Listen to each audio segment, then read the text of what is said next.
በስመ አብ ወወልድ ወመንፈስ ቅዱስ አሐዱ አምላክ ይትባረክ እግዚአብሔር አምላከ አበዊነ ስቡህኒ ውእቱ ወልዑልኒ ውእቱ ለዓለም። የተወደዳችሁና የተከበራችሁ የእግዚአብሔር ቤተሰቦች፣ አባቶች፣ እናቶች፣ ወንድሞች፣ እህቶች ሁላችሁም በጌታችን በኢየሱስ ክርስቶስ ጾም ላይ ያላችሁ ሁሉ በእግዚአብሔር ስም እንደምን ሰነበታችሁ? ለዚች ሰዓትና ዕለት ያደረሰን ልዑለ ባሕሪ ቅዱሰ ባሕሪ ንጹሐ ባሕሪ ሕያወ ባሕሪ እግዚአብሔር አምላካችን ዛሬም ዘወትርም ስሙ የተመሰገነ ይሁን። እንኳን ለስድስተኛው ሳምንት የጾም ጊዜ በሰላም አደረሰን አደረሳችሁ። በአብይ ጾም መካከል ከደብረ ዘይት ቀጥሎ ያለ ስድስተኛ ሳምንት ነው። ይህ ስድስተኛ ሳምንት ማለት ደግሞ ገብርኄር በመባል ይታወቃል። ገብርኄር ማለት ታማኝ አገልጋይ፣ ቸር አገልጋይ ማለት ነው። ገብርኄር ወምእመን ይላል። ታማኝ ቸር አገልጋይ፣ ቸርና ታማኝ አገልጋይ የሚል ነው። ስለ አገልጋዮች፣ ስለ አስተማሪዎች የተነገረ ትምህርት የሚገኝበት ሳምንት ነው። ይህንንም ጌታችን ኢየሱስ ክርስቶስ ነው በምሳሌ ያስተማረን። እንግዲህ ገብር ማለት አገልጋይ ማለት ነው። ኄር ማለት ቸር ማለት ነው። ምእመን ማለት ታማኝ ማለት ነው።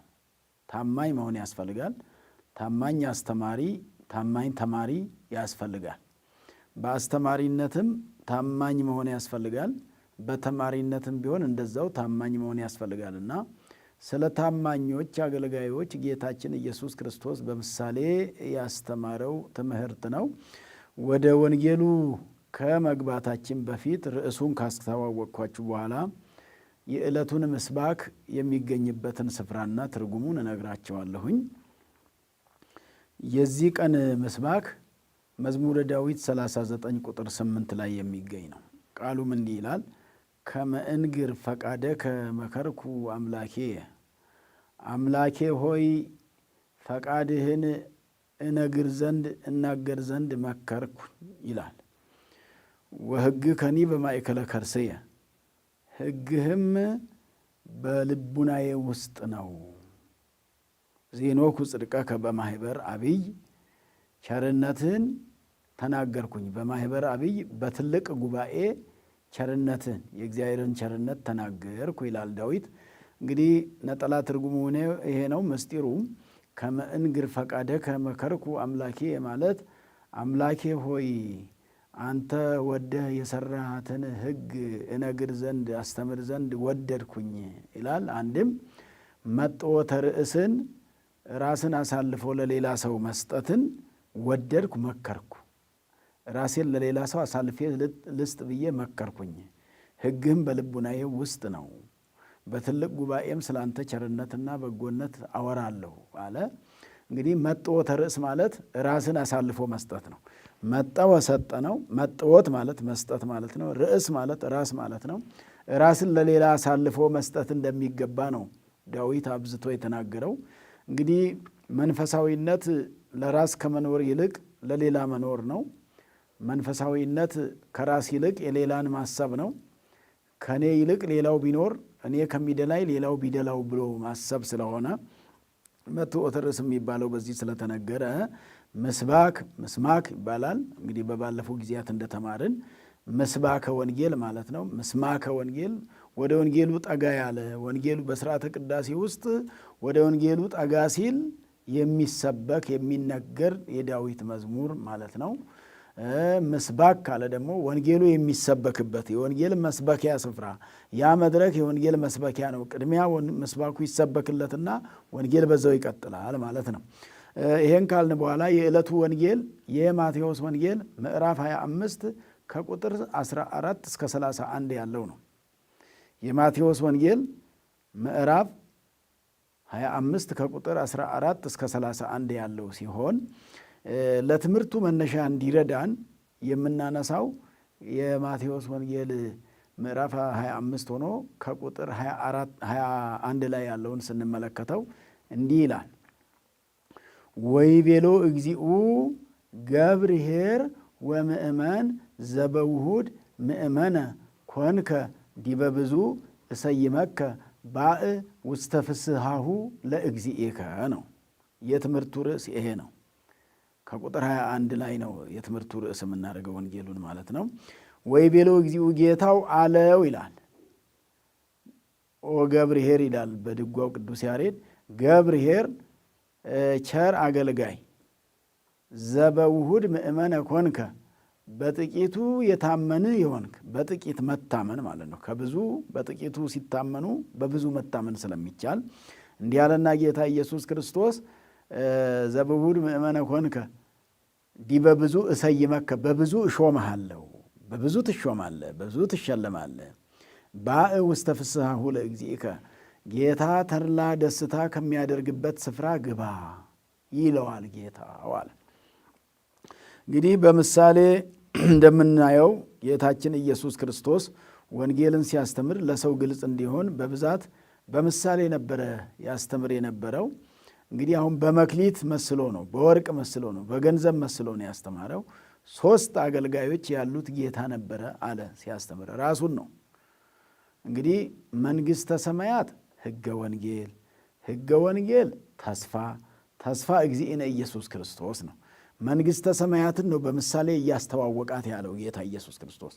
መንግሥተ ሰማያትን በዓለም ውስጥ እያስተዋወቃት፣ ዓለሙ መንግሥተ ሰማያትን ማወቅ ተስኖ ስለነበረ በማቴዎስ ወንጌል በመጀመሪያውም ላይ ጌታ ኢየሱስ ክርስቶስ እንዳስተማረው ምዕራፍ 4 ቁጥር 17 ላይ መንግሥተ ሰማያት ቀርባለችና ንስሐ ግቡ ብሎ ያስተማረ ኢየሱስ ክርስቶስ መንግሥተ ሰማያት ልትሰጣችሁ ነውና ንስሐ ግቡ ብሎ ያስተማረ መንግሥተ ሰማያት እንዴት እንደምትሰጥ ለመንግሥተ ሰማያት የሚገቡ ሰዎች እንደማን እንደሆኑ ሲያስተምር ነው በምሳሌ ያስረዳ የነበረውና እዚህ ያለው ምሳሌ ምንድን ነው የሚለው? 2 ባሮች ነበሩ ነው የሚለው፣ ወይንም አገልጋዮች 2 አገልጋዮች። እንግዲህ ባሪያ ከሚል አገልጋይ ቢባል የተሻለ ነውና ባርነት ግዞትንም ስለሚያመለክት አገልጋዮች ብለን ብንወስደው በማገልገል መገልገል ስለሚገኝ ማለት ነውና ጌታችን ኢየሱስ ክርስቶስ አንድ ጌታ ነበረ አለ። 3 አገልጋዮች ነበሩት አለ። ለአንደኛው አገልጋይ 5 መክሊትን፣ መክሊት ገንዘብ ማለት ነው። 5 ገንዘብን ወይ 5 ብር እንደማለት ነው። 5 ገንዘብን ሰጠው ነው ያተርፍበት ዘንድ ነው። ለሁለተኛው 2 ሰጠው፣ ለሶስተኛው 1 ሰጠው። በየሚችሉት ሰጣቸው እንደየችሎታቸው ነው የሚለው። እንግዲህ እግዚአብሔር እንድናገለግል የሚሰጠን እንደየችሎታችን ነው። ችሎታችን ምን እንደሆነ እግዚአብሔር ስለሚያውቅ እግዚአብሔር በሚያስችለው ልክ በሚያሰራ በክህሎቱ የሚለውን ሰብህዎ በክህሎቱ ተብሎ ሲመሰገን እግዚአብሔር በችሎታው በካህሊነቱ ይመሰገናል ነው። እንደገና ባስቻለው ደግሞ አመስግን ብሎ በፈቀደው ልክ እግዚአብሔር ይመሰገናል ማለት ነው። ባስቻለን በራሱ ካህሊነት በራሱ ችሎታ እንደገና ደግሞ በካህሊነቱ ሲመሰገን ሰውንም ካህሊ ያረጋል፣ ቻይ ያረጋል ነው። ሰው ችሎ እንዲኖር፣ ችሎ እንዲያመሰግን፣ ችሎ እንዲጾም፣ ችሎ እንዲጸልይ፣ ችሎ እንዲጸድቅ፣ ችሎ ስጋው ደሙ እንዲቀበል ምእመናን አቅሙ ኖሯቸው ስጋውን ደሙን እንዲቀበሉ ያደርጋቸዋል። አቅሙ ኖሯቸው እንዲሰግዱ ያደርጋቸዋል፣ እንዲጾሙ ያደርጋቸዋል፣ እንዲጸልዩ ያደርጋቸዋል። እና ለነዚህ አገልጋዮች በሚችሉት ሰጣቸው። ምክንያቱም ለአንዱ 5 ለአንዱ 2 ለአንዱ 1 የሰጠበት ምክንያት እሱ እግዚአብሔር ነው የሚያውቀው። አንዱን ካህን አንዱን ምእመን ያደረገበትን እግዚአብሔር ነው የሚያውቀው፣ ሌላ ማንም የሚያውቅ የለም። ግን የተሰጠንን ወደን እንደው ይሄ ለእኔ የተሰጠ ጸጋ ነው ብሎ መኖር ነው። ያልተሰጠንን መሻት ሳይሆን የተሰጠንን ይዘን መኖር ነው። በተሰጠን ነገር ለእግዚአብሔር ታማኝ፣ በጥቂቱ የታመንህ በብዙ ትሾማለህ እንዳለው ጌታ ኢየሱስ ክርስቶስ በጥቂቱ ለእግዚአብሔር መታመን ነው። በልጅነቱ ለእግዚአብሔር የታመነ በጎልማሳነቱ የታመነ ነው። በጎልማሳነቱ የታመነ በአረጋዊነቱ በሽምግልናው ጊዜ ለእግዚአብሔር የታመነ ነው። በወጣትነቱ ለእግዚአብሔር ያልታመነ በጎልማሳነቱ በሕፃንነቱ ለእግዚአብሔር ያልታመነ በጎልማሳነቱ ለእግዚአብሔር ሊታመን አይችልምና በጎልማሳነቱ ለእግዚአብሔር የታመነ በሽምግልናውም ለእግዚአብሔር የታመነ ለእግዚአብሔር ታማኝ ሰው መሆን ነው። እንደ ዳዊት ያለን ቅዱስ ዳዊት እንግዲህ ታማኝ ሰው አገኘው ተብሎ የተነገረለት ባለፈውም ተምረናልና ወረከብክብ ወለዳዊት ገብሬ ብእሴ ምእመነ ዘከመ ልቤ እንደ ልቤ ያለ ወረከብክብ ወለዳዊት ገብሬ በመዝሙረ ዳዊት 88 ላይ እንደ ልቤ ያለ አገልጋይ አገኘሁ አለ እግዚአብሔር። ማንን? ዳዊትን። እንደ ልቤ የሆነ እንደ ልቤ የማሰማራው እንደ ልቤ የምገለገልበት እንደ ልቤ የምመለክበት እንደ ልቤ የምገለጽበት ዳዊትን አገኘሁ ብሎ ታማኝ አገልጋይ እንዳለ ሁሉ ታማኝ አገልጋይ መሆን ያስፈልጋል ነው። ስለዚህ እነዚህ ሶስት አገልጋዮች ለአንዱ 5 ለአንዱ 2 የተሰጠው መክሊት ባለ 5ቱ ሄዶ ወጥቶ ወርዶ በርዶ ነግዶ አትርፎ ሌላ 5 መክሊት አተረፈ። አንድ ላይ ስንት ይሆናል? 10 መክሊት ማለት ነው። ከዛ ጌታ ኢየሱስ ፊት ቀረበና እግዚአብሔር ጌታው ጋር ቀረበና እንግዲህ ምሳሌውን ጌታ ኢየሱስን ነው የሚያመጣው። ይሄ በዚህ ልክ ለእያንዳንዱ ሰው ጸጋ የሚሰጥ ስጦታን የሚሰጥ ኢየሱስ ክርስቶስ እንደሆነ ነው የሚያሳየው። አንተ 5 መክሊቶች ሰጥተኸኝ ነበር ይለዋል ጌታውን አለ። 5 መክሊቶች ሰጥተኸኝ ነበረ፣ እኔ ግን ወጥቼ ወርጄ በርጄ ነግጄ አትርፌ ሌላ 5 አደረግኩኝ፣ 10 ሆነ። በዚህ ጊዜ ጌታ ኢየሱስ ክርስቶስ በዚህ አገልጋይ ተደሰተበት። ያ ጌታ ተደሰተበት። ኢየሱስ ክርስቶስም በአገልጋዮቹ ይደሰታል ለማለት ነው። ተደሰተበትና ምን አለው ጌታው? ገብርኄር ወምእመን ታማኝ ቸር አገልጋይ ዘበውሁድ ምእመነ ኮንከ በጥቂቱ የታመንህ በብዙ እሾምሃለሁ እሸልምሃለሁ። ባእ ውስተ ፍስሐሁ ለእግዚእከ ወደ ጌታ ደስታ ግባ ማለት ጌታህ ተድላ ደስታ ወደሚያደርግበት ወደ መንግሥተ ሰማያት ለማለት ነው። ግባ አለው ይላል። ባለ 2ም እንደዚሁ አትርፎ ሌላ 2 አተረፈ። እሱም እንደዛው ተባለ እንደ አንደኛው። ባለ 3ኛው ወይንም ደግሞ አንድ የተሰጠው የመጨረሻው ደግሞ ምንም አልሰራበትም፣ ያንኑ ቀብሮ አስቀመጠ ነው የሚለው። እሱ ጌታቸው እንግዲህ ሩቅ አገር ሄዶ ነው ነግዱበት ብሎ ሰጥቷቸው ተመልሶ ወአኀዘ ይታሰቦሙ ይቆጣጠራቸው ጀመረ።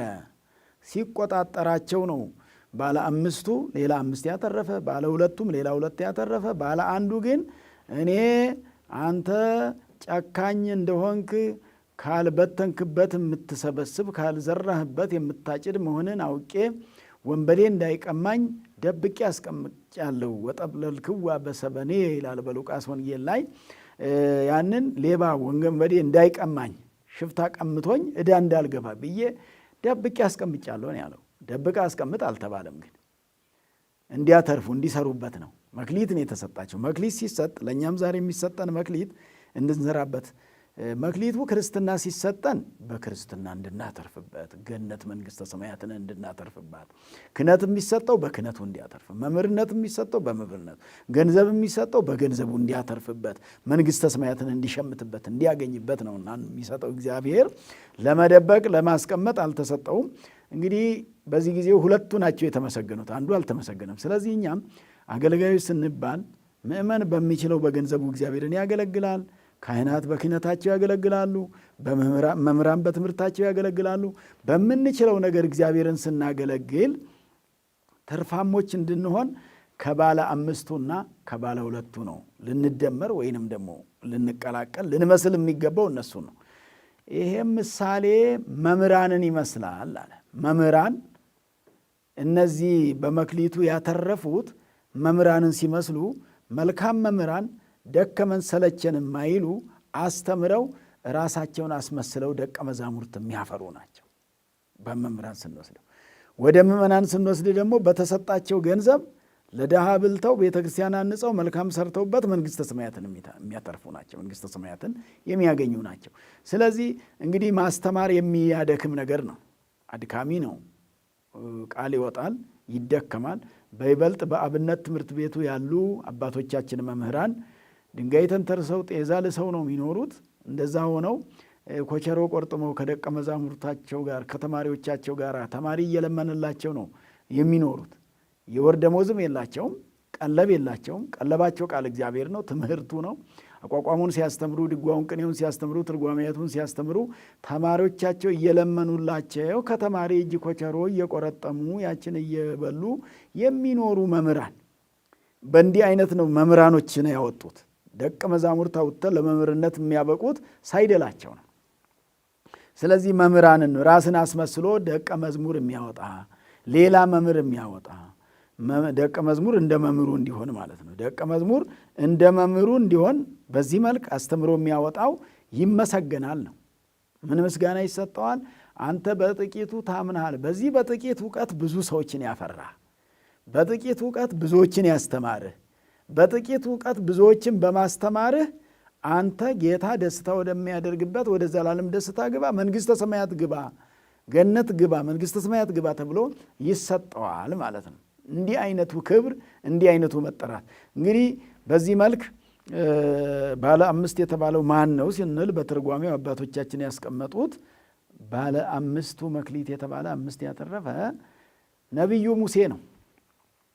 ነቢየ እግዚአብሔር ሙሴ 5 መጻሕፍትን ጽፏልና በዚህ ይመሰላል።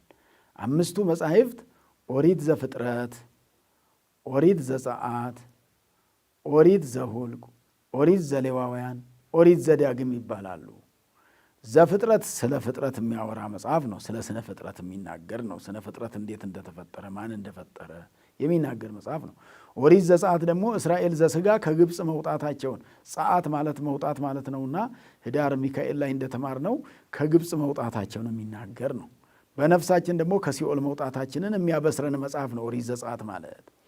ኦሪት ዘኍልቍ ማለት ደግሞ ስለ ሕዝቡ ቆጠራ የሚናገር ሆላ ቆጠረ ስለሚል ሁልቁ ማለት ቁጥር ማለት ነው።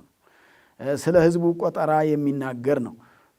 እንደገና ኦሪት ዘሌዋውያን ደግሞ ሌዋዊ ማለት አገልጋይ ማለት ነውና ስለ አገልጋዮች ሕግና ስርዓት፣ አገልጋዮች እንዴት ማገልገል እንዳለባቸው፣ ምን ለብሰው ማገልገል እንዳለባቸው፣ ምን ጊዜ ማገልገል እንዳለባቸው፣ ማንም ማገልገል እንዳለባቸው፣ እግዚአብሔርን እንዴት መፍራት እንዳለባቸው የሚናገር መጽሐፍ ነው ኦሪት ዘሌዋውያን ማለት ነው። ኦሪት ዘዳግም ማለት ደግሞ እነዚህኑ አራቱን አጠቃሎ ጨምቆ አስተካክሎ የሚያመጣ ነው። ዘዳግም ድጋሜ ማለት ነው። የዘፍጥረት፣ የዘጸአት፣ የዘኍልቍ፣ የዘሌዋውያን ድጋሜ ማለት ነው። 5ኛው ማለት ነው። ስለዚህ እነዚህ መጻሕፍቱን የጻፈው ሙሴ ነውና በሙሴ ይመሰላል። ባለ 2 ደግሞ በቅዱስ ጴጥሮስ ይመሰላል።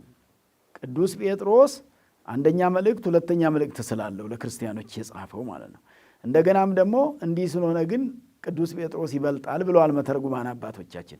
ቅዱስ ጴጥሮስ ይበልጣል ብለው ያሉበት ምክንያት ብሉይ ኪዳንና አዲስ ኪዳንን ገንዘብ ያደረገ ነው። አዲስ ኪዳንን ከጌታ ኢየሱስ ክርስቶስ የተማረ፣ ብሉይ ኪዳን ደግሞ የተገለጠላቸው ናቸው ሐዋርያት ማለት። ቅዱስ ጴጥሮስ ማለት ከሙሴ የሚበልጥበት ብሉዩም አዲሱን ስለተማረ ብሉዩ ስለተገለጠለት ነው። እንደገናም ደግሞ በአዲስ ኪዳን የማሰር የመፍታት ስልጣንም የተሰጠው ነውና ቅዱስ ጴጥሮስ ከብሉይ ኪዳን ይበልጣል ማለት ነው። ዘመነ ድህነት ስለሆነ አዲስ ኪዳን የድህነት ዘመን ስለሆነ ከብሉይ ኪዳን ይሄኛው ይበልጣል ለማለት በዚህ መልክ የተቀመጠ ነው። እንግዲህ ደቀ መዛሙርትም እንደገና ደግሞ ማስተማር አስተምሮ ራሱን አስመስሎ የሚያወጣ ቅዱስ ጴጥሮስ ቀሌምንጦስን አስተምሮ ራሱን አስመስሎ አውጥቷል። መክሊት ያ መክሊቱ 5ቶቹ ሌላ እነሱን የሚመስሉ 5 እንደተገኙ፣ 2ቶቹ እነሱን የሚመስሉ ሌላ 2ቶች እንደተገኙ ሁሉ ቅዱስ ጴጥሮስ ቀሌምንጦስን አስተምሮ ራሱን አስመስሎ መምህር አድርጎታል። ቅዱስ ጴጥሮስ ጢሞቴዎስን አስተምሮ ቅዱስ ጳውሎስ ጢሞቴዎስን አስተምሮ ራሱን የሚመስል መምህር አውጥቷል ማለት ነው። መምህራንን ያወጡትን ያመለክታል።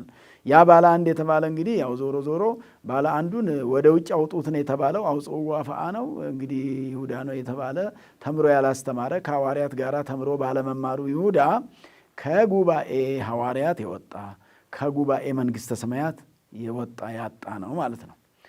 ስለዚህ እንደ ባለ 1ዱ እንዳላተረፈው ላለመሆን እንደ ባለ 2ቱና እንደ ባለ 5ቱ ለመሆን መትጋት፣ መንቃት፣ መጾም፣ መጸለይ፣ መስገድ፣ እግዚአብሔርን ማነጋገር፣ የሚያስተምረው ማስተማር፣ የሚማረው መማር፣ የጾም ወቅት ይልቁኑ ለነፍሳችን የሚሆነውን ነገር በስፋት የምንገበይበት ወቅት ነው ማለት ነው። ስለዚህ ባለ 5 የተባለው እንደዚሁ ትርጉም አለው። አባቶቻችን ካስተማሩት ላይ ስንመለከተው ባለ 5 የተባለ ሊቀ ጳጳስ ነው ይላል። ባለ 5 የተባለ ሊቀ ጳጳስ። ሊቀ ጳጳስ 5 ስራዎች አሉት። ሊቀ ጳጳስ የሚባለው 5 ስራዎች ምንድናቸው? አንደኛው አንብሮተ እድ ላዕለ ጳጳስ፣ ጳጳስ መሾም አንዱ ስራው ነው፣ ባለ 5 የተባለው። ሁለተኛ ሰይመ ቀሲስ፣ ቄሱን ክህነት ሰጥቶ መሾም ሁለተኛው ነው። ሰይመ ዲያቆን፣ ለዲያቆንም የተልእኮ ክህነት ሰጥቶ መሾም ሶስተኛው ነው። አራተኛ ማጥመቅ ነው፣ ክርስትና ማንሳት። ጳጳስ ክርስትና ያነሳል። ምክንያቱም የክህነት ስራ ስለሆነ ክርስትና ያነሳል። ማጥመቅ የተባለው ጸበል ቤት ሳይሆን ክርስትና ማንሳትን ያመለክታል። አምስተኛውና የመጨረሻው ማቁረብ። ይሄ ሁሉ ቢደረግ እንግዲህ ቁርባን ከሌለበት ስጋውን ደሙን ካልተቀበሉ ዋጋ ስለሌለው ማቁረብም ቀድሶ የሚያቆርብ ነው። ጳጳስ ቀድሶ ያቆርባል ማለት ነው። እነዚህ 5 ስጦታዎች ያሉት ወይንም እነዚህ 5 መክሊቶች ያሉት ነው ጳጳስ። 5 መክሊት ተሰጥቶታል። አንብሮተ እድ ላዕለ ጳጳስ 1፣ ሰይመ ቀሲስ 2፣ ሰይመ ዲያቆን 3፣ ማጥመቅ 4፣ ማቁረብ 5። እነዚህ 5 ጸጋዎች ተሰጥተዋል። በቤተ ክርስቲያን የሚገለገሉ የሚፈጸሙልን ምስጢራት እነዚህ ናቸው። እንግዲህ ምስጢረ ክህነት ይፈጸማል፣ ምስጢረ ቁርባን ይፈጸማል፣ ምስጢረ ጥምቀት ይፈጸማል። እነዚህ ትልልቆቹ ናቸው በዚህ ውስጥ የተጠቃለሉት ማለት ነው። ምስጢረ ጥምቀት ክርስትና ማንሳትን፣ ሰው ክርስትና ካልተነሳ በስተቀር የእግዚአብሔር ልጅ መሆን ስለማይችል ይሄው ማትረፍ ማለት ሰውን አትርፎ የእግዚአብሔር ማድረግ፣ በ40 ቀንና በ80 ቀን ክርስትና ማንሳት ትልቅ ስራ ማለት ነው። አገልጋዮች እንዳያጥሩ ደግሞ ዲያቆናትን መሾም፣ እነዚሁ አገልጋዮች እንዳያጥሩ ቀሲስን መሾም፣ ጳጳስ መሾም፣ እነዚህ አገልጋዮችን አገልግለው እግዚአብሔር ይፍታ ብለው ለመንግሥተ ሰማያት የሚያበቁትን ጳጳስ በጳጳስ ነው የሚሾመው። ጳጳስ የሚሾም ጳጳስ ነው። ሊቀ ጳጳስ ወይንም ፓትርያርክም ሊቀ ጳጳስ ነው የሚባለው፣ በጳጳስ ይሾማል ማለት ነው። ጳጳስ የሚለው ፓትርያርክና ጳጳስ ተመሳሳይ አገልግሎት ነው ያላቸው፣ የሚሰጡት አገልግሎት አንድ ነው እና ዲያቆን ቀሲስ የሚሰጠው አገልግሎት ደግሞ ማጥመቅና ማቁረብ። ባለ 2 የተባለው ቀሲስ ነው። በቅስና ክህነት በስልጣነ ክህነት ዘቅስና የሚያገለግል ሰው ምን ይባላል? ባለ 2 መክሊት ይባላል። ባለ 2 ማለት ያጠምቃል፣ ያቆርባል፣ ክርስትና ያነሳል፣ ስጋ ወደሙ ያቀብላል። ይሄን አገልግሎት ይሰጣል። እሱን ያመለክታል ማለት ነው። ባለ 1 የተባለ ዲያቆን ነው። ተልእኮ ነው እንጂ እስመ እሙንቱ ከመ ሕዝብ ይላቸዋል በፍትሐ ነገሥቱ። እንዳውም ከሕዝቡ ነው የሚቆጠሩት። ባይሆን ገብተው ቄሱን ይራዳሉ። ዲያቆን ቄሱ ጋር ይላላካል። ቄሱ አምጣ ያለውን ነገር ያመጣለታል፣ ያቀብለዋል እንጂ ራሱን ችሎ ቀሲስ ከሌለ፣ ቅስና ያለው ሰው ከሌለ ዲያቆናቱ በጣም ብዙ ቢሆኑ አገልግሎት መስጠት አይችሉም። ማጥመቅም አይችሉም፣ ማቁረብም አይችሉም። ለሚያጠምቀው ቄስ ተራዳኢ ሆኖ ተንስኡ ይልለታል ነው፣ ይላላከዋል ነው። ለሚያቆርበው ቄስ የሚያስፈልጉትን ነገሮች ያቀብላል፣ ያገለግላል። ቄሱ አድርግ ሲለው የሚያደርጋቸው ነገሮች አሉ፣ ይላላካል። ተልእኮ ነው ማለት ነው የዲቁና ስራ፣ የዲያቆን ስራ። ስለዚህ እነዚህ 5 ናቸው ነው። ሌላው 5 መክሊት የተባለ ደግሞ እንግዲህ አሚን ይላል፣ ፍስሐ ይላል፣ ምህረት ይላል፣ ትዕግስት ይላል፣ ተስፋ ይላል። አሚን ማለት ማመን፣ እምነት አንዱ መክሊት ነው። ለሰው ልጅ የሚሰጥ መክሊት ያዙት ምእመናን፣ የተሰጣችሁ መክሊት አላችሁ እናንተ። ማመን፣ በእግዚአብሔር ማመን የተሰጣችሁ መክሊት ነው። ልታተርፉበት የተሰጣችሁ መክሊት አለ፣ ማመን አለ። ፍስሐ ማለት ደግሞ በእግዚአብሔር መደሰት።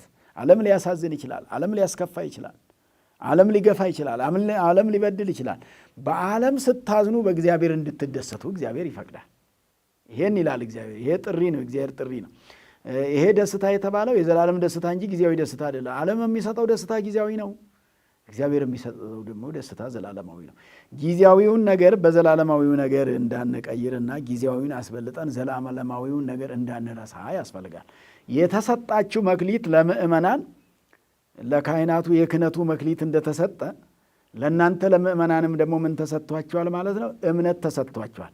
በ40ና በ80 ቀን የተሰጣችሁ እምነት አለ። በ40ና በ80 ቀን የተሰጣችሁን እምነት ይዛችሁ ትርፋማ እንድትሆኑበት ነው። ኪሳራ እንዳይሆን ያስፈልጋል ማለት ነው። አምኖ ምግባር ከሰራ አተረፈ ማለት ነው። እምነት ያለው ሰው ሲጾም አተረፈ ማለት ነው። ሲጸልይ አተረፈ ማለት ነው። ሲመጸውትበት አተረፈ ማለት ነው። መልካም ስራ ሲሰራበት አተረፈ ማለት ነው። እነዚህን ምግባራት እምነት ብቻ ይዞ ያዕቆብ እንደተናገረው እምነት ብቻ ይዞ ምግባር ከሌለበት እንዳላተረፈ እንደዛ ወደ ውጭ አውጡት እንደተባለው አይነት ይመጣል። ያ ሰውዬ አንድ መክሊት ይዞ አሁን ቅድም ያየነው መክሊት ይዞ በመክሊቱ ስላላተረፈበት፣ ስላልወጣ፣ ስላልወረደ፣ ስላልሰራበት፣ ስላላገለገለበት ከአንድ ወደ ሁለት ስላላደረሰ ምን ገጠመው ማለት ነው? ወደ ውጭ አውጡት፣ ለቅሶ ወዳለበት፣ ጥርስ ማፋጨት ወዳለበት ነው የተባለ ነው። ስለዚህ እምነቱ ብቻ ይበቃኛል ብሎ ያልጾመ፣ ያልጸለየ፣ ሥጋ ወደሙ ያልተቀበለ፣ መልካም ስራዎችን ያላከናወነ፣ ያልሰራ ይሄ ያላተረፈ ማለት ነው። ወደ ውጭ አውጡት የሚባል ያስከትላል ማለት ነው። ፍስሐም ዘላለማዊ ነው። ምሕረት ማለት ደግሞ ይቅርታ ማድረግ ማለት ነው። የተሰጠ ነው። ከዚህ ትዕግስት ማድረግ ክርስቲያኖች የሚታገሱ ነው።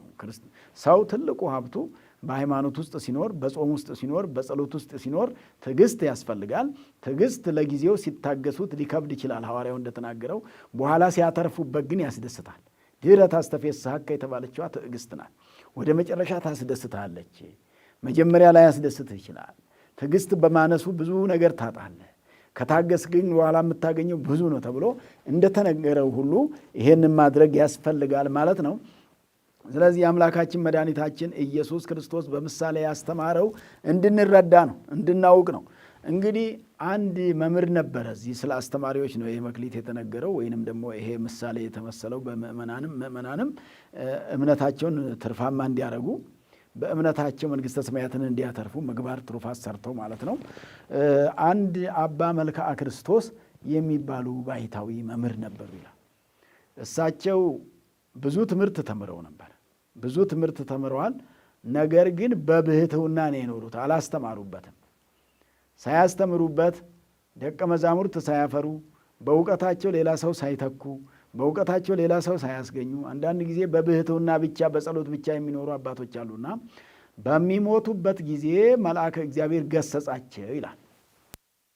በሚሞቱበት ዕለት መልአከ እግዚአብሔር ሲገስጻቸው ከሳቸው ያለው እውቀት አካል ገዝፎ እየወጣ ሄዶ ታየ። አካል እውቀቱ ከሳቸው ሲወጣ ታየ። ስላላስተማሩ ታፍኖ የኖረ እውቀት ስለነበረ ያ ሰውዬ በጨርቅ ጠቅል እያስቀመጥኩ እንዳለ ሁሉ እውቀቱን ጠቅሎ የሚያስቀምጥ ሰው ለሌላው የማያተርፍ ሰው፣ የተማረውን የማያስተምር ሰው በዛ ይመሰላልና እንደዛ እንዳልሆነ ማለት ነውና ሐዋርያት አባቶቻችን አስተምረው ዓለምን በክርስትና አጥለቅልቀዋል። ዛሬም ብዙዎች አባቶች ያስተምራሉ፣ ወንድሞች ያስተምራሉ። ሁሉም በየሚችለው በአገልግሎቱ ያገለግላል። በክህነቱ ቀድሶ ደግሞ የሚያቆርብ አለ። በተልእኮ ዲያቆናቱ ይላላካሉ። ለምእመናን ተልእኮ ፈጽመው በተልእኳቸው ትርፋማ ይሆናሉ። ስለዚህ ሃይማኖት ዝም ብለው ይዘው የሚቀመጡት ሳይሆን ለስራ የተሰጠ ነው። ሃይማኖት ማለት እምነት ማለት ስራ እንድንሰራበት የተሰጠን እንጂ ዝም ብለን አማኝ ነው ብቻ ብለን የምንኖርበት እንዳልሆነ ነው። እንግዲህ ወደ መጨረሻው ደግሞ ባለ አምስት ያለውን ጌታ ኢየሱስ ክርስቶስ ያስተማረውን ምሳሌውን ሲተነትኑት ሊቃውንት መምህራን አባቶቻችን እንዲህ ብለዋል። ባለ አምስት የተባለ አምስት ነገሮች ያሉት ሰው ነው አሉ። አምስቶቹ ምንድን ናቸው? የመጀመሪያው ጥምቀት ማለት ክርስትና የተነሳ ሰው፣ ይሄ አንዱ መክሊት ነው። ሁለተኛው ተአምኖ ኃጣውእ ማለት ነው። ኃጢአትን ማመን አንድ መክሊት ነው። አንዳንድ ሰው ኃጢአቱን አያምንም፣ በደሉን ሳያምን ይኖራል። ተአምኖ ኃጣውእ ከሁሉ ነገር ይበጣል። ተአምኖ ኃጣውእ የግዕዝ ቋንቋ ነው። ወደ አማርኛ ሲተረጎም ኃጢአትን ማመን፣ እኔ ኃጢአተኛ ነኝ ማለት ራስን ሌላውን ኃጢአተኛ ነው ብሎ ከማለት ይልቅ ራስን ኃጢአተኛ ብሎ ኃጢአትን አምኖ ለእግዚአብሔር ነግሮ ኃጢአትን ተናዞ የበደሉትን ክሶ የቀሙትን መልሶ ከእግዚአብሔር ጋር መታረቅ ያስፈልጋል ማለት ነው። ይሄ አንድ መክሊት ነው። ይሄ የሌለው ሰው አለ ማለት ነው። ኃጢአትን ማመን የተሳነው፣ ይሄ መክሊት የሌለው ተሰጥቶት ያላተረፈበት። ለሁሉም ሰው ድሉ ተሰጥቶናል። ክርስትና ድል ተሰጥቶናል። ኃጢአታችንን ማመን እንድንችል እነዛ ሰዎች እንደተሰጣቸው ሁሉ ተሰጥቶናል። ተሰጥቶን ሳንሰራበት ሳንጠቀምበት እንዳንቀር ነው የሚያስፈልገውና ይሄ በጣም ከሁሉ በላይ ነው። ተአምኖ ኃጢአትን ማመን ሁልጊዜ ራስን እያጸደቁ መኖር ሳይሆን እኔ ኃጢአተኛ ነኝ በደለኛ ነኝ ብሎ ራስን ለእግዚአብሔር ማጋለጥ።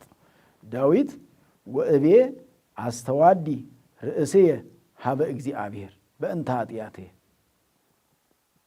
ስለ ኃጢአቴ ራሴን እከሳለሁ አለ። በእግዚአብሔር ፊት አቁሜ አንተ ሰው ልክ አይደለህም ብዬ ራሴን እገስጻለሁ አለ። እሱን እኮ በዚህ ልክ ልገስጽ ያለ ራሴን እቆጣለሁ፣ ራሴን እገስጻለሁ አለ። ምን ስለሆነ? በደለኛ ኃጢአተኛ። እንግዲህ ዳዊት ብዙ ኃጢአቶች ነበሩበት። ያን በደሉን በሙሉ ተአምኖ ኃጣው ስላለው ኃጢአቱን ያመነ ሰው በመሆኑ ነው እግዚአብሔር ይቅር ብሎት እንደገና 150 መዝሙረ ዳዊት እንዲጸልይ ለእኛም እንዲተርፈን ዛሬ እንድንጸልይበት እንድንጾምበት ቤተ እግዚአብሔር የሚገለገልበት እግዚአብሔር የሚመሰገንበት ይሄን ለቅዱስ ዳዊት የገለጸው እግዚአብሔር ለኃጢአተኛ ነው። እግዚአብሔር የሚወደው ንስሐ የሚገቡትን ኃጢአተኞች ከነ ኃጢአታቸው እንዲጠፉ አይፈልግም። እግዚአብሔር ዘይትፈቅድ ለኃጥእ ሞቶ አላ ከመ ይነስእ፣ እግዚአብሔር ሆይ ኃጢአተኛን ከነ ኃጢአቱ እንዲጠፋ የማትፈልግ አላ ከመ ይነስእ፣ ንስሐ ይገባ ዘንድ ነው እንጂ። ንስሐ እንድንገባ ነው ዕድሜው የተሰጠን፣ ጊዜው የተሰጠን እኮ ንስሐ እንድንገባ ለንስሐ የተሰጠን ጊዜ ነው ያለው። ይሄ ሁሉ አሁን ጾም ተሰጥቶን ያለው እኮ እንድንጸድቅበት እድሉን ሰጠን እግዚአብሔር ሳይጨክንብን፣ እንደ በደላችን ሳይሆን። እኛ ጨካኞች ነን፣ እንደኛ ጭካኔ እንደኛ ክፋት ሳይሆን እግዚአብሔር ግን እንደ ቸርነቱ እንደ ምሕረቱ ጊዜ ሰጥቶን እንድንጾምበት እንድንጸልይበት እንደገና ጊዜ ሰጠን፣ እድሜ ሰጠን። በእድሜያችን ላይ እችን የዘንድሮን ጾም ሰጠን። ደግሞ ያምናውን በትክክል ስላልተጠቀምንበት ይሆናል እኮ ይሄኔ ያምናውን ስላልጸደቅንበት ያምናውን ዋጋ ስላላገኘንበት በከንቱ ስላሳለፍ ነው ይሆናል እኮ። ይኸው ቸርነቱን ተመልከቱ እግዚአብሔርን። መቼውም እነሱ አይጸድቁም ብሎ ተስፋ አልቆረጠብንም እኮ እግዚአብሔር። እኛንን ተስፋ ቆርጠን ያለን እንጂ እኛንን ባለ ተስፋ መሆን ያቃተን እንጂ እኛንን ኃጢአታችንን ማመን ያቃተን እንጂ እግዚአብሔር ቸርና መሐሪ ይቅር ባይ ሁልጊዜ ለንስሐ የሚያዘጋጀን ለምህረት የሚያዘጋጀን የማይጨክን አምላክ በርኅራኄው የሚታወቅ በምህረቱ የሚታወቅ። ስለዚህ ሁለተኛው መክሊት ኃጢአትን ማመን ነው። ሦስተኛው መክሊት ደግሞ ከዊነ ሰማዕት ምስክር መሆን። ምስክር መሆን ስለማን? ስለ እግዚአብሔር እውነት መመስከር። ስለ እግዚአብሔር ብለን እውነት መናገር ማለት ነው። እውነት መናገር በጣም ተስኗል፣ ጠፍቷል። አሁን በዚህ ዘመን ውሸቱ ነው እውነት መስሎ የሚነገረው። ካልተፈለገ ደግሞ እውነቱን ውሸት ማድረግ ነው የተለመደው። አሁን ይህ እየሆነ ያለው ዓለማችን እያደረገ ያለው ለሱ ካልተስማማው ለሱ የተስማማው ነገር ብቻ ነው እውነት። ለሱ የተስማማው ነገር ነው እውነት እንጂ ለሱ ያልተስማማው ነገር እውነት አይደለም። ለሱ ያልተስማማው ነገር ውሸት ነው። ሰውን ካልተመቻችሁት፣ ለሱ ካልተመቻቻችሁት፣ ካልተስማማችሁት ነገራችሁ ሁሉ በሱ ዘንድ ውሸት። ከተስማማችሁት ደግሞ ውሸቱም ውሸት ይዛችሁ ብትቀርቡም እውነት ነው የሚሆነው። እንግዲህ አባቶቻችን ሲናገሩ በአባባላቸው ሐሰትና ስንቅ እያደረ ይቀላል ይባላል። ሐሰት የሆነ ነገር እየቀለለ ነው የሚሄደው እንጂ እያደገ አይሄድም። እውነት የሆነ ነገር ደግሞ እያደገ ነው የሚሆነው እውነት ስለሆነ። ሐሰት የሆነ ግን ስንቅም ሲበሉለት እየቀነሰ ድሮ አባቶቻችን ስንቅ ዳቦ ቆሎ አዘጋጅተው ሊሄዱ ይችላሉ። በሱ አዘጋጅተው ይሄዳሉ። ከላዩ ላይ ስለሚበሉለት ያንሳል። ያው ስንቅ መቼም ሊበላለት ነው እንጂ ሊቀመጥ አይደለም። ዛሬም ያለ ደሞዝ እኮ ሲበሉለት ያው እየቀነሰ እንጂ እየጨመረ አይሄድም ሲበሉለት ማለት ነው። ስለዚህ ስንቅ የተባለው እንግዲህ ያው ሰው የሚበላው ነገር ነውና እያለቀ ነው የሚሄደው አሉ። ውሸትም እየቀለለ እያለቀ ነው የሚሄደው፣ እውነት እየሆነ አይሄድም አሉ። እውነት ግን እውነት ብትቀጥን አትበጠስም ነው አይደል የሚባለው። እውነት እንደዛ ነውና እውነት መመስከር ነው። በይበልጥ ስለ እግዚአብሔር፣ ስለ ሰዎች እንኳን እውነት መመስከር አለመመስከሩ እውነቱን እውነት ማለቱ መልካም ነው። ስለ እግዚአብሔር ግን እግዚአብሔር ለእኛ የከፈለውን ዋጋ እውነትን በየትኛውም ቦታ መመስከር ያስፈልጋል። እርሱ ለእኛ ብሎ ከሰማየ ሰማያት ወርዶ ከድንግል ማርያም ተወልዶ በዚህ ምድር ላይ ኖሮ መከራን ተቀብሎ እኛን ከመከራ ነፃ እንዳደረገ ሞቶ እኛን ከሞት በሕይወት ያኖረን መሆኑን ይሄን እየመሰከረ የሚኖር ነው ሕይወት የሚባለው። ይሄን እየመሰከሩ መኖር ነው። ይሄ የምንጸልየውም ይሄን ነው፣ የምንለምነውም ይሄን ነው፣ ቅዳሴውም ይሄም ነው፣ ጾመ ድጓው ይሄ ነው፣ ሰዓታቱ ይሄ ነው፣ ስብሐተ ነጉ ይሄ ነው፣ ወንጌሉ ይሄ ነው፣ ትርጓሜው ይሄ ነው። እንግዲህ በቀደመ ዘመናችን በዚህ በአብይ ጾም አሁን ጊዜው ያው እየተጣበበ አገልግሎቱም እየሰፋ ሰራተኛውም የየራሱ ስራ ስላለው ምእመናንም ብዙ ስራ ስላላቸው አለመች እያለ እንጂ ቀደም ሲል በአብይ ጾም ዳዊት አንድምታው ይተረጎም ነበር።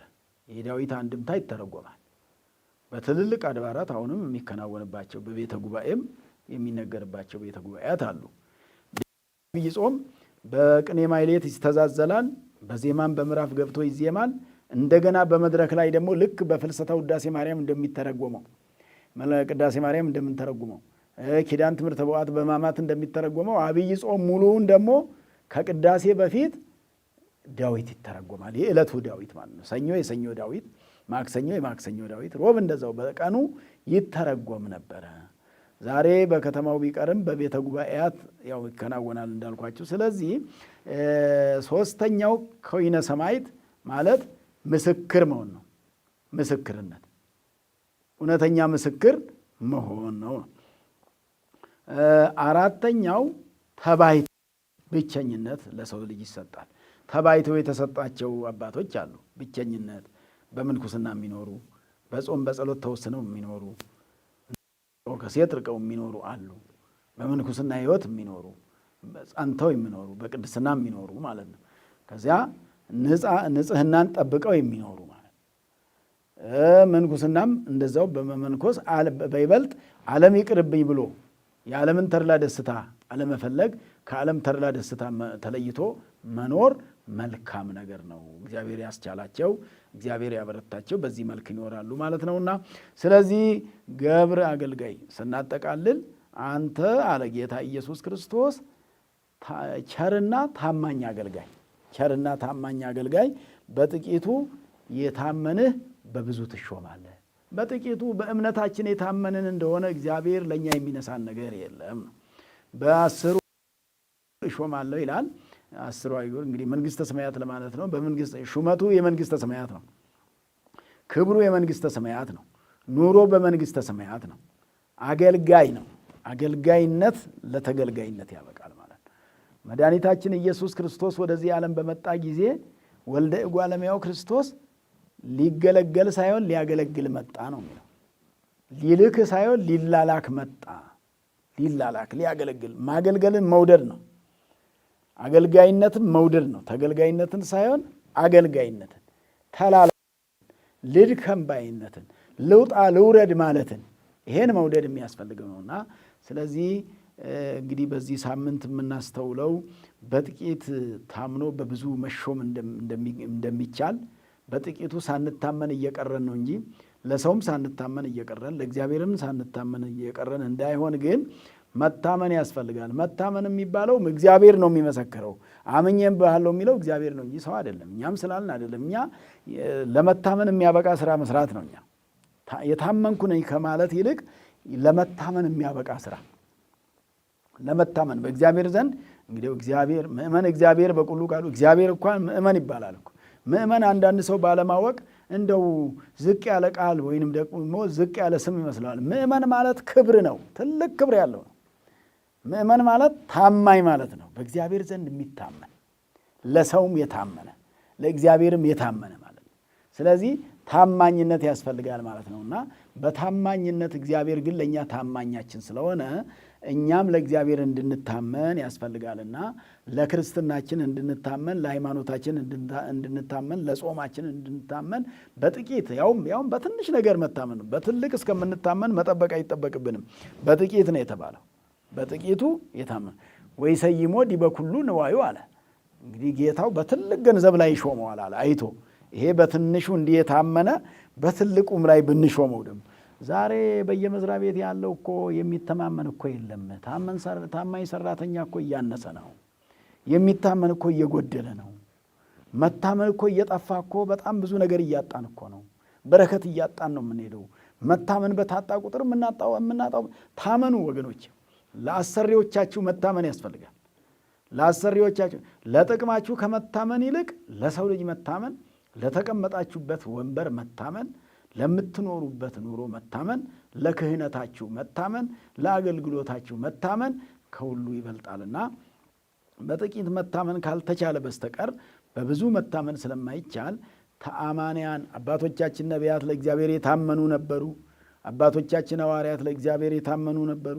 አባቶቻችን ቅዱሳን፣ ጻድቃን፣ ሰማዕታት ለእግዚአብሔር የታመኑና ለእግዚአብሔር የታመኑ ሰዎች ለእግዚአብሔር መታመን ትልቅ ክብር፣ ትልቅ ዋጋ የሚያሰጥ ስለሆነ መታመን ከሁሉ ስለሚበልጥ ይሄ ምዕራፍ የሚያስተምረን የዛሬው ትምህርታችን አገልጋይ ቸርና ታማኝ አገልጋይ የተባሉ ሄራን ይላቸዋል። ቸሮች ይላል። ቸር ይሄ ቸርነት እንዴት ያለ ለእግዚአብሔር የተሰጠ ቸርነት ነው። ሰውም ለካ ቸር መሆን ይችላል ማለት ነው። ጨካኝ ካልሆነ ቸር ነው እኮ። በገንዘቡ ቸር የሆነ አለ፣ በአገልግሎቱ ቸር የሆነ አለ፣ በንግግሩ ቸር የሆነ አለ፣ በሚያደርጋቸው ነገሮች ሁሉ የእግዚአብሔርን ቸርነት ሳይዘነጋ የሚኖር ሰው አለ። የእግዚአብሔርን ቸርነት ሳይዘነጉ መኖር፣ የእግዚአብሔርን ቸርነት እያሰቡ መኖር ትልቅ ነገር ስለሆነ እነዚህ ሶስት አገልጋዮች ሁለቶቹን እንድንከተላቸው የአንዱ ዕጣ ፈንታ እንዳይደርሰን ግን እኛ ልናስብ የሚገባውና ልንከተል የሚገባው ትርፋማውን ስለሆነ በጌታው ዘንድ የተመሰገነውን ስለሆነ በጌታችን በኢየሱስ ክርስቶስ በመጨረሻው ቀን በሱ ፊት እንድንመሰገን መልካም ሥራ መስራትና የተሰጠንን መክሊት በአግባቡ የምናተርፍ መክሊታችንን ለትርፋማነት የምናዘጋጅ የዓለምን ገንዘብ ማትረፍ ሳይሆን በመንፈሳዊነታችን ትርፋማ እንድንሆን ነው። በዓለምም ታምኖ መስራት መልካም ነው። በበለጠ ይሄ የተነገረ ግን በመንፈሳዊነቱ የታመነ ሰው እኮ ለዓለም መታመን አያቅተውም እኮ። በቤተ ክርስቲያን የታመነ ለሃይማኖቱ የታመነ ሰው እኮ በቤቶቹ መታመን አያቅተውም እኮ።